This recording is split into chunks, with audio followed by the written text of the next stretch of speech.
Man quotidien d'aujourd'hui, vendredi 15 mars 2024. Thème, le double honneur. Le double honneur. Notre texte lecture est pris dans le livre du 1er Timothée, chapitre 5. 1er Timothée, chapitre 5, lisons à partir du verset 17 jusqu'au verset 25. 1er Timothée, chapitre 5, à partir du verset 17 au 25e verset. Que les anciens qui dirigent bien, soient jugés dignes d'un double honneur, surtout ceux qui travaillent à la prédication et à l'enseignement. Car l'Écriture dit, tu n'humilieras point le bœuf quand il foule le grain, et l'ouvrier mérite son salaire. Ne reçois point l'accusation contre un ancien si ce n'est pas sur la disposition de 2 ou 3 témoins. Ceux qui prêchent, répandent-les devant tout, afin que les autres aussi éprouvent de la crainte. Je te conjure devant Dieu, devant Jésus-Christ et devant les anges, élus d'observer ces choses sans prévention et de ne rien faire par faveur. N'impose les mains à personne avec précipitation et ne participe pas au péché d'autrui. Toi-même, conserve ton pur. Ne continue pas à ne boire que de l'eau, mais fais usage d'un peu de vin à cause de ton estomac et de tes fréquentes indispositions. Les péchés de certains hommes sont manifestes, même avant qu'on les juge, tandis que chez d'autres, ils ne se découvrent que dans la suite. De même, les hommes, bien les bonnes œuvres, sont manifestes, et celles qui ne le sont pas ne peuvent rester cachées. Le verset clé, c'est le verset 17 qui dit que les anciens qui dirigent bien soient jugés dignes d'un double honneur, surtout ceux qui travaillent à la prédication et à l'enseignement. Gloire à Dieu. Les entreprises, en particulier les grandes sociétés, comprennent l'importance d'une rémunération appropriée pour les ouvriers. Les organisations, même syndicatives, les organisations syndicales se battent régulièrement pour obtenir des augmentations de salaire afin de garantir à leurs membres un salaire décent qui les rende heureux. Les ouvriers sont très motivés et plus performants lorsqu'ils sont bien rémunérés.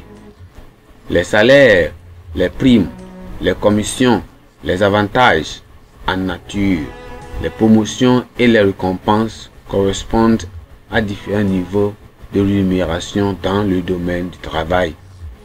La culture de la rémunération en nature se trouve dans l'instruction que l'apôtre Paul donne à Timothée dans le passage aujourd'hui, à savoir que les dirigeants à l'église qui produisent de bons résultats sont dignes d'être doublement honorés. En disant cela, Paul n'exprimait pas simplement son opinion, mais un principe de Christ selon lequel l'ouvrier mérite son salaire, selon Luc chapitre 10, le verset 7.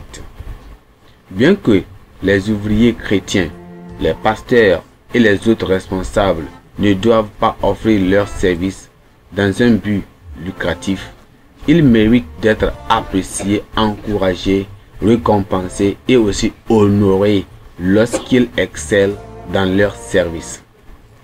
Reconnaître et récompenser l'excellence dans le ministère motivera les ouvriers chrétiens à faire davantage pour Dieu et incitera ceux qui ne sont pas performants à améliorer leur service et à rechercher l'excellence.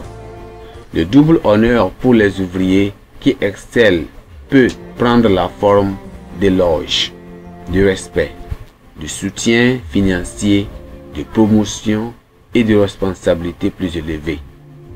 Une partie du double honneur pour les dirigeants excellents est que les allégations frivoles et non fondées ne doivent pas être retenues contre eux. Cela ne les dispense pas de faire l'objet d'une enquête et de mesures disciplinaires en cas de péché. Toutefois, les membres de l'Église doivent les estimer hautement et les inciter à faire davantage. L'attribution d'un double honneur à des ouvriers méritants, si elle n'était pas productive, pour éviter cela, l'apôtre met en garde contre la partialité et le fait de traiter certaines personnes sans les réprimander sérieusement et les discipliner lorsqu'elles pêchent. Tout ce qui mérite d'être ouvertement réprimandé ne doit pas être épargné, qu'il s'agisse d'ouvriers ou de membres.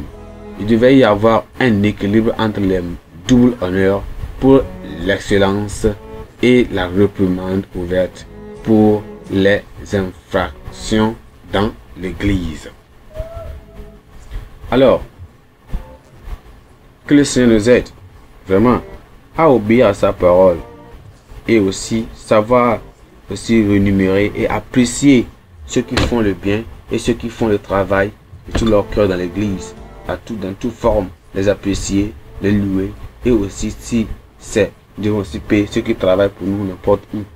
Et le Seigneur nous bénira au nom de Jésus-Christ. C'est une loi pour Dieu. Pensée du jour. Nul ne peut recevoir d'honneur s'il n'en est jamais donné.